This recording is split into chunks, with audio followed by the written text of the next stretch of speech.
Mesdames, Mesdemoiselles et Messieurs, bonsoir et bienvenue à cette conférence géopolitique d'urgence. Ce soir, nous abordons une crise maritime sans précédent qui secoue les fondements mêmes de l'ordre international et menace de précipiter le monde dans un conflit d'une ampleur catastrophique. L'interception qui a tout déclenché. En novembre 2025, dans les eaux stratégiques de la mer de Chine orientale, une opération maritime d'une audace inouïe a marqué un tournant décisif dans les tensions géopolitiques mondiales. Des commandos américains ont arraisonné un navire commercial chinois en route vers Taïwan, déclenchant une série de réactions en chaîne qui transforment aujourd'hui les routes maritimes internationales en zones de conflit ouvertes. À plusieurs centaines de kilomètres au large des côtes japonaises, les forces spéciales américaines ont mené une interception que Washington n'avait plus osé entreprendre depuis des décennies. Le navire chinois, dont l'identité exacte et le pavillon n'ont jamais été officiellement révélés, transportait ce que les autorités américaines décrivent comme du matériel militaire stratégique destiné à renforcer les capacités défensives de Taïwan. Selon le Wall Street Journal, qui a révélé cette affaire explosive mi-décembre, la cargaison contenait des systèmes de défense antimissiles de fabrication chinoise, des composants électroniques sensibles et du matériel de surveillance militaire de dernière génération. Les renseignements américains avaient identifié que ces équipements devaient être livrés clandestinement à des entités taïwanaises cherchant à renforcer leur défense face à la menace d'invasion chinoise. Une opération américaine aux objectifs contradictoires. Mais voici où l'histoire devient véritablement fascinante et profondément troublante, mesdames et messieurs. Les États-Unis, qui depuis des décennies se posent en défenseurs de Taïwan, qui vendent régulièrement des milliards de dollars d'armement à l'île, qui promettent de la protéger en cas d'agression chinoise, ont intercepté et saisi une cargaison chinoise destinée précisément à renforcer les défenses taïwanaises. Pourquoi une telle contradiction apparente ?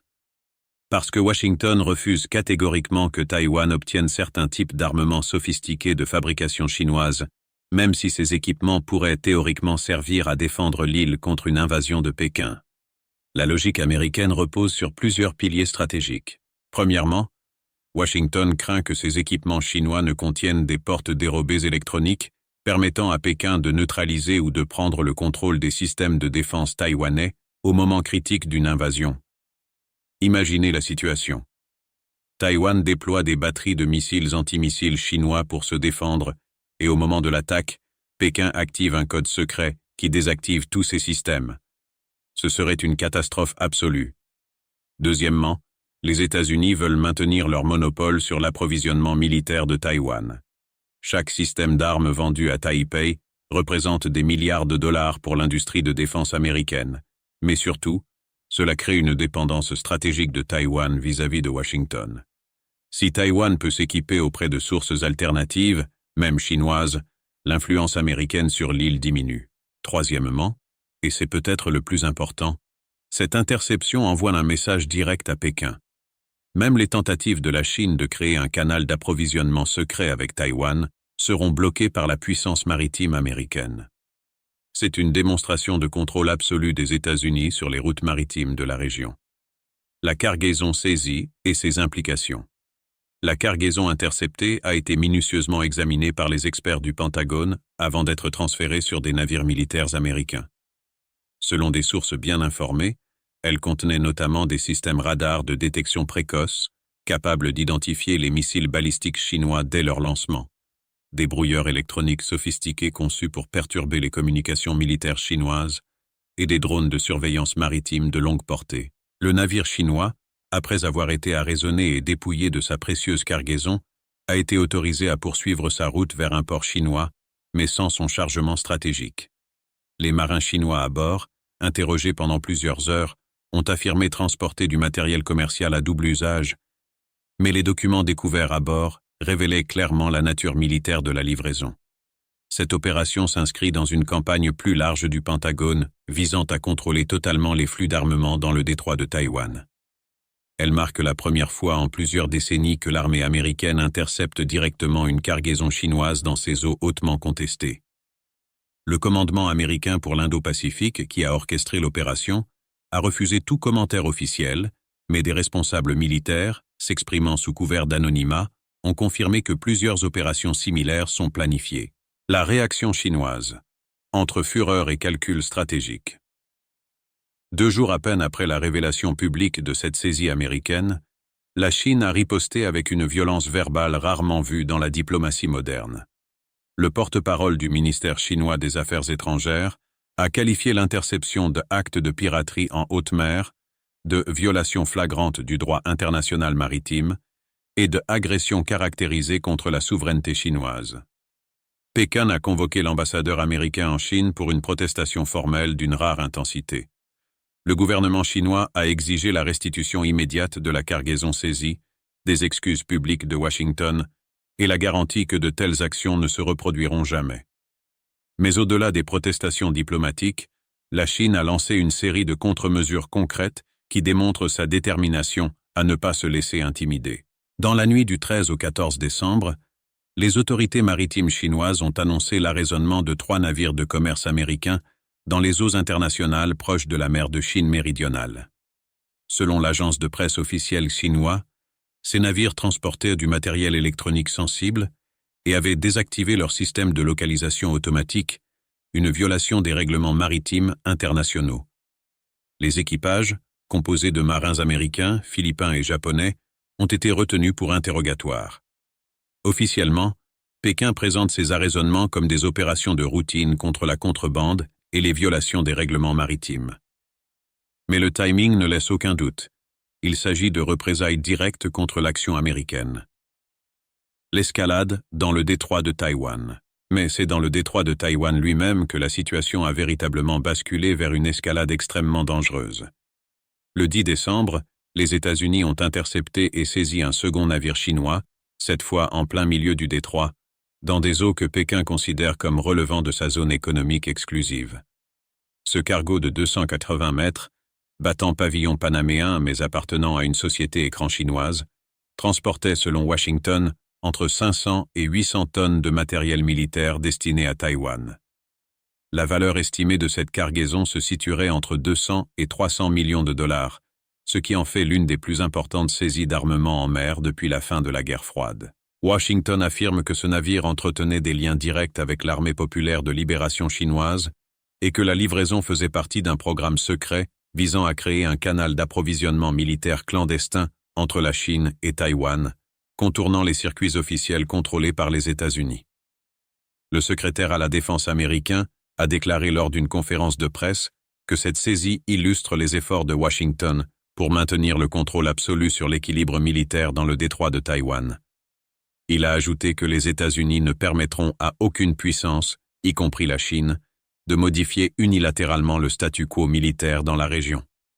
Le blocus naval, une nouvelle doctrine Trumper. 6 jours après la seconde interception, le 16 décembre, Donald Trump a franchi un cap sans précédent en annonçant l'instauration d'un blocus naval partiel de tous les navires chinois naviguant vers ou depuis le détroit de Taïwan sans autorisation américaine préalable.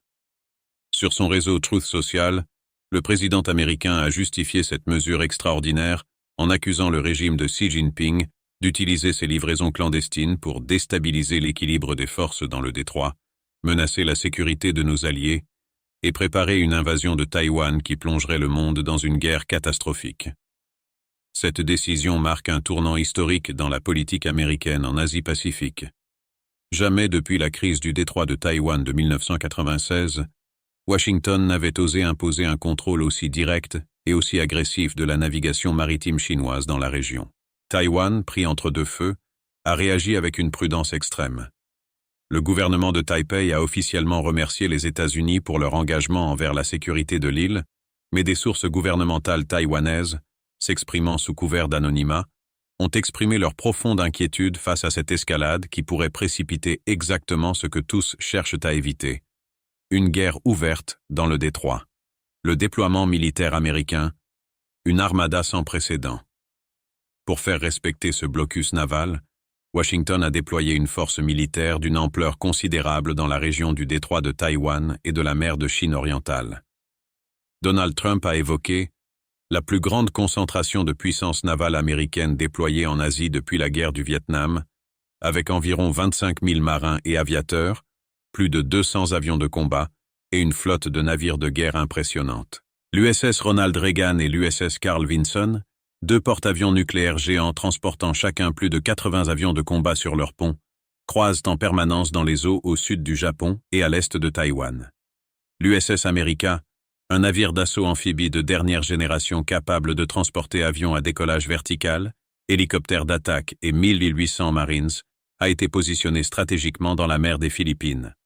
3 destroyers lance-missiles de classe Harley Burke, équipés du système de combat Aegis capable d'abattre simultanément des dizaines de missiles balistiques, patrouillent en formation dans le détroit lui-même, défiant ouvertement les revendications territoriales chinoises. Depuis début novembre, l'armée américaine a mené au moins 18 opérations d'interception contre des navires suspects dans la région, saisissant plusieurs cargaisons et retenant temporairement des équipages pour interrogatoire. Washington justifie ses actions par la nécessité de maintenir la stabilité régionale et d'empêcher une modification unilatérale de l'équilibre militaire. Les questions juridiques. Un acte de guerre? Le blocus naval décrété par Trump soulève des questions juridiques internationales d'une gravité exceptionnelle.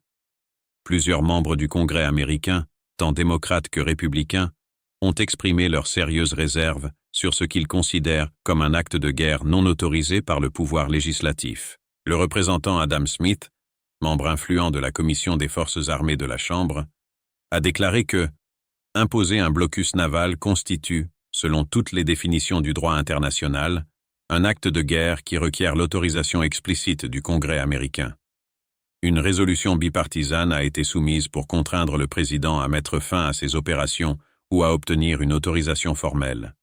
Des experts en droit maritime international soulignent qu'un blocus constitue une opération navale de guerre destinée à empêcher l'entrée ou la sortie de navires d'une zone déterminée. Selon les conventions de Genève et le droit international coutumier, un blocus ne peut être imposé que dans le cadre d'un conflit armé déclaré. Or, les États-Unis ne sont pas formellement en guerre avec la Chine. Ce blocus se situe donc dans une zone grise juridique extrêmement dangereuse, où Washington agit comme s'il était en guerre sans l'avoir déclaré, créant un précédent que d'autres puissances pourraient invoquer pour justifier leurs propres actions unilatérales. La réaction de Pékin, fermeté et contre-mesure. Du côté de Pékin, la réaction officielle a été d'une fermeté absolue. Le ministre chinois des Affaires étrangères, Wang Yi, dans une déclaration télévisée rare, a dénoncé ce qu'il a appelé un acte de piraterie d'État perpétré par une puissance qui se croyait au-dessus des lois internationales. Wang Yi a affirmé que la Chine prendra toutes les mesures nécessaires pour protéger ses intérêts légitimes, ses navires et ses citoyens contre ces actes criminels déguisés en opérations de sécurité. Il a ajouté que les États-Unis franchissent des lignes rouges qui ne pourront être franchies sans conséquences graves. La Chine a annoncé une série de contre-mesures immédiates. Premièrement, Pékin a décrété sa propre zone d'interdiction navale dans certaines parties de la mer de Chine méridionale, menaçant d'intercepter tout navire américain ou allié qui la traverserait sans autorisation préalable. Deuxièmement, la marine chinoise a massivement augmenté sa présence dans le détroit de Taïwan, déployant plus de 40 navires de guerre qui évoluent maintenant en formation permanente face aux forces américaines. Les deux flottes se font face à moins de 50 km de distance, créant une situation d'une tension extrême, où un incident, même accidentel, pourrait déclencher un affrontement. Troisièmement, la Chine a annoncé la tenue d'exercices militaires à balles réelles dans plusieurs zones autour de Taïwan, incluant des tirs de missiles balistiques, des exercices amphibies et des simulations de blocus de l'île. Ces manœuvres constituent clairement un avertissement direct à Washington. La position ambiguë de Taïwan. Taïwan se trouve dans une position extrêmement délicate et paradoxale. D'un côté, le gouvernement de Taipei a publiquement remercié les États-Unis pour leur engagement envers la sécurité de l'île et leur volonté de contrer les tentatives chinoises de modifier l'équilibre militaire régional. Mais d'un autre côté, des sources gouvernementales taïwanaises ont confié, sous condition d'anonymat, que Taipei était profondément mal à l'aise avec cette escalade.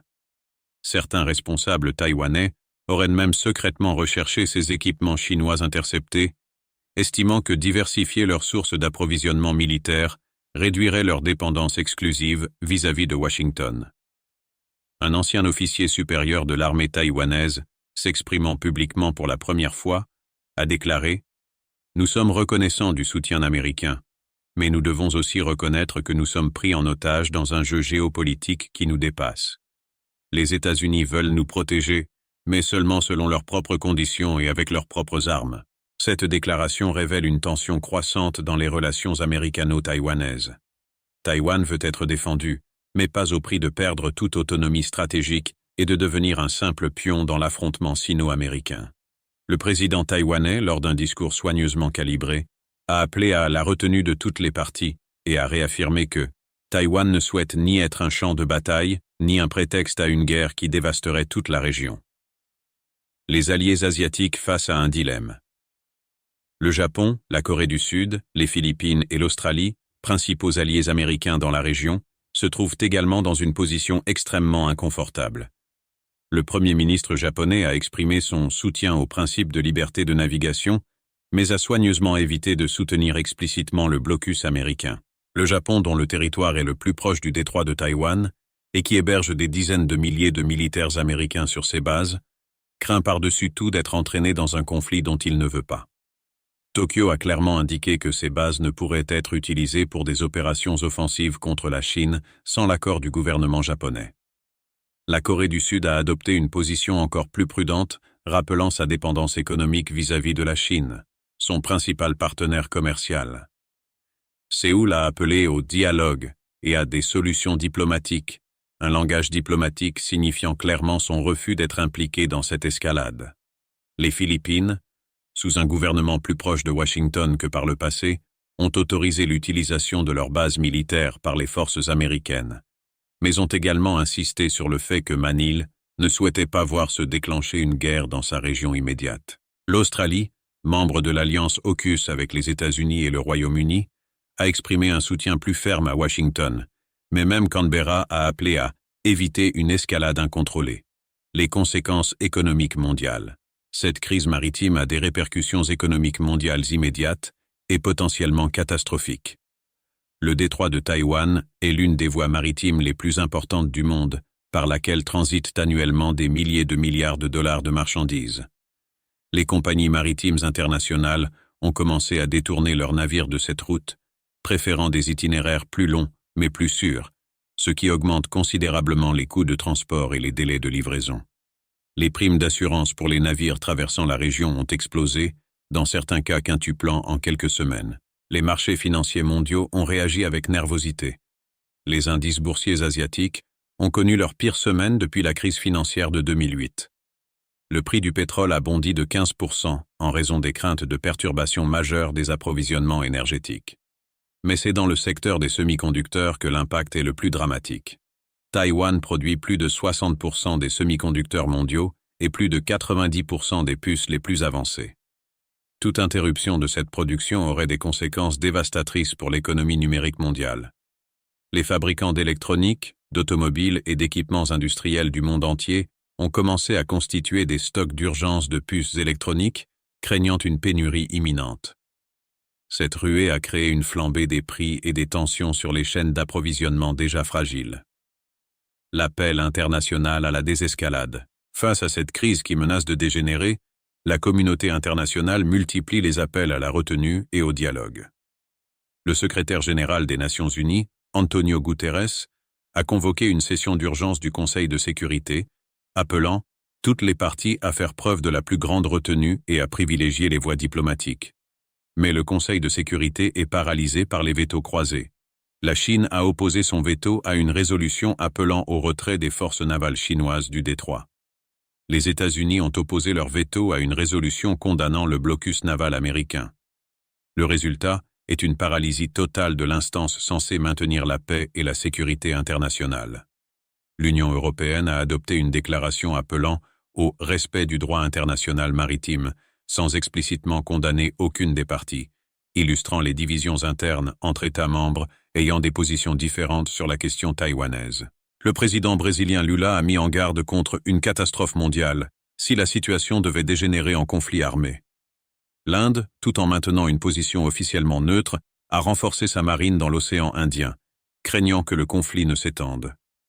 La Russie, par la voix de son ministre des Affaires étrangères Sergueï Lavrov, a dénoncé l'unilatéralisme américain et exprimer son soutien au droit de la Chine à défendre ses intérêts légitimes.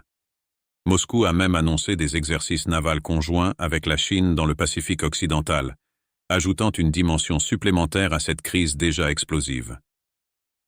Le précédent dangereux. Cette escalade maritime crée un précédent extrêmement dangereux pour l'ordre international. Si chaque grande puissance s'arroge le droit d'intercepter des navires en eaux internationales sous prétexte de sanctions unilatérales ou de préoccupations sécuritaires, les routes commerciales mondiales deviennent des zones de non-droit où la loi du plus fort prévaut. La logique pourrait facilement s'étendre à d'autres régions et d'autres conflits. Si les États-Unis peuvent saisir des navires chinois dans le détroit de Taïwan, qu'est-ce qui empêcherait la Chine de faire de même avec des navires américains ou japonais dans la mer de Chine méridionale? Qu'est-ce qui empêcherait d'autres puissances régionales d'invoquer ce précédent pour justifier leurs propres actions unilatérales? Le système de droit international maritime, patiemment construit après la Seconde Guerre mondiale et codifié dans la Convention des Nations Unies sur le droit de la mer, risque de s'effondrer si ces pratiques se généralisent. Conclusion. Au bord du gouffre. Mesdames, Mesdemoiselles et Messieurs, nous voici au bord du gouffre. En ce 31 décembre 2025, la situation dans le détroit de Taïwan demeure explosive et potentiellement catastrophique. L'interception de navires chinois par les forces américaines, la saisie de cargaisons militaires destinées à Taïwan, l'imposition d'un blocus naval, le déploiement de forces militaires massives des deux côtés, tout cela crée un cocktail toxique où chaque incident peut déclencher un conflit aux conséquences incalculables. Les prochaines heures et les prochains jours seront absolument cruciaux.